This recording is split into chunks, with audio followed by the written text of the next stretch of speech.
किया डीओ साहब के माध्यम से। डीओ साहब के ऑफिस से बहाली निकाला था, है ना। एजेंसी के और एक कंपनी नहीं है मैम, इसमें 20-25 कंपनी है। के पाठक के जाने के बाद जब हम लोग अपनी वेतन की मांग रखे हैं, उस टाइम हम लोग को नौकरी से निष्कासित किया गया था। लेटर निकाला गया था योगेंद्र सिंह के द्वारा 6 दिसंबर 2024 को, जो 31 जनवरी 2025 को इनको सेवा समाप्ति। मैम हम लोग माध्यमिक निदेशक जी बच्चों के साथ बहाली कर दिया जाती है आउटसोर्सिंग कंपनियों के द्वारा, फिर निकाल दिया जाता है। एक तरह से बिहार के बच्चों के साथ खिलवाड़ कर रही है सरकार। देखिए, बिहार में सरकार नाम की कोई चीज़ नहीं है।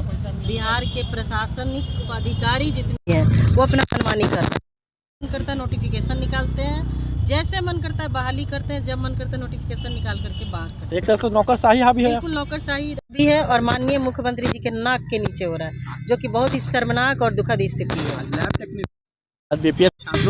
हम तभी उन्हीं लोगों से मिल के आए हैं, क्योंकि सारा स्कूल का काम करते हैं। सारा स्कूल का अगर हम लोग स्कूल में नहीं रहे तो भविष्य में स्कूल के उसका 75% जैसे ना मिसमैच, पूरा डिटेल्स मिसमैच होता है मैम, समझे। हम लोग को वेतन कितना था? फिक्स किया गया है, लेकिन 12,000 10,000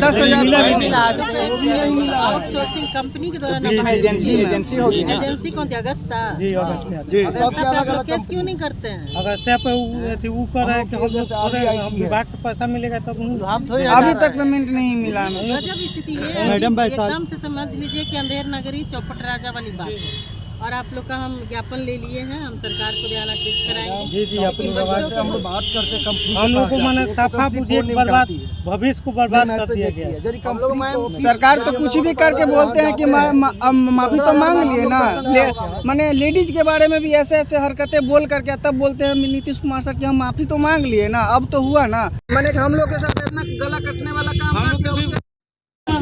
सरोज कुमार ठाकुर, सीतामढ़ी से। सीतामढ़ी से एक आदमी के किसी का नंबर ले नंबर है ना, ठीक है, आप लोग की बात देगा होगा नहीं, वो सब बदमाश। बिहार के बच्चों के साथ नौकरशाही, देखिए नौकरशाही है बिहार के बच्चों के साथ।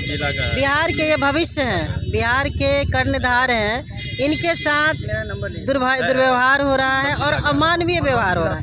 वो बीपीएससी के अभ्यर्थी जो बच्चे बैठे हुए हैं, उन्होंने कहा कि डेट बढ़ाया जाए, उसके बाद उन पे इतनी बुरी तरह से लाठीचार्ज हुआ और उल्टे उन पे एफआईआर दर्ज करने की बात कही जा रही है। जब वो मांग कर रहे हैं कि 12,000 बच्चों का एग्ज़ाम कैंसिल क्यों कर रहे हैं, सभी का कैंसिल कीजिए, री एग्ज़ाम लीजिए, बुराई क्या है भाई? आप डरते क्यों हैं? इसका मतलब कि आप उन बच्चों को नौकरी देना चाहते हैं जो आपके प्रिय हैं। पैसा लाओ नौकरी पाओ, ये बिहार में नहीं चलेगा। मैडम अभी तो सरकार की नीति तो वही है। सरकार की नीति है तो सरकार किस चीज़ से चलेगा? संविधान से चलेगा कि मनमानी से चलेगा?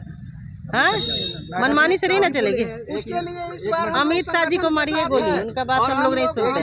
वो संविधान विरोधी हैं, मनुस्मृति को मानने वाले लोग हैं। कहने का मतलब ये बात है, अगर यदि मान ली सबसे पहले तो हम लोग वेतन से मारे गए, वेतन मांगे, नोटिस निकाला, और इसके बाद प्रखंड शिक्षा पदाधिकारी द्वारा काम जो लिया जाता है बीआरसी में बुला के बार, उसमें से भी अगर यदि एक दिन लेट हो जाए, बीआरसी में बुला के काम लिया जाता है तो उसमें डायरेक्ट धमकी भी दिया जाता है। क्या तो अगर यदि आप लोग काम नहीं कीजिएगा तो हम लोग कंपनी को कहवा के आप लोग कंप्लेन करके यहाँ से हटाया जाए। कि अभी तक उसको आप लोगों ने सस्पेंड क्यों नहीं किया?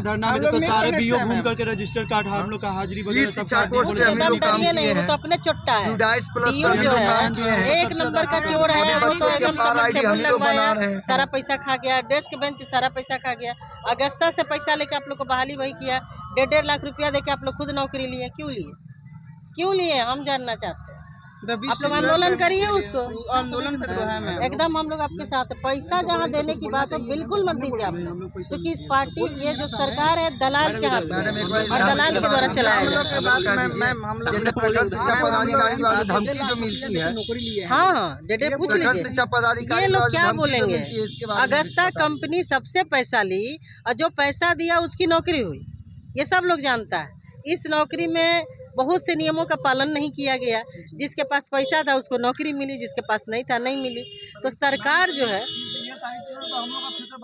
वही ना कह रहे हैं। तो ये तो नौकरी पैसा लाओ नौकरी पाओ वाली नीति से सरकार चलेगी तो फिर हमारे देश के जो भविष्य है इन बच्चों के साथ तो अन्याय हो गया। अब ये कहाँ जाएंगे? फिर हम लोग को धमकी क्यों दिया जाता है? धमकी से डरिए नहीं, ये लोग खुद गलत है, इसलिए आप लोग डरिए नहीं। मेरा नंबर रखिए, कोई दिक्कत हो तो नंबर नंबर नंबर दे दीजिए।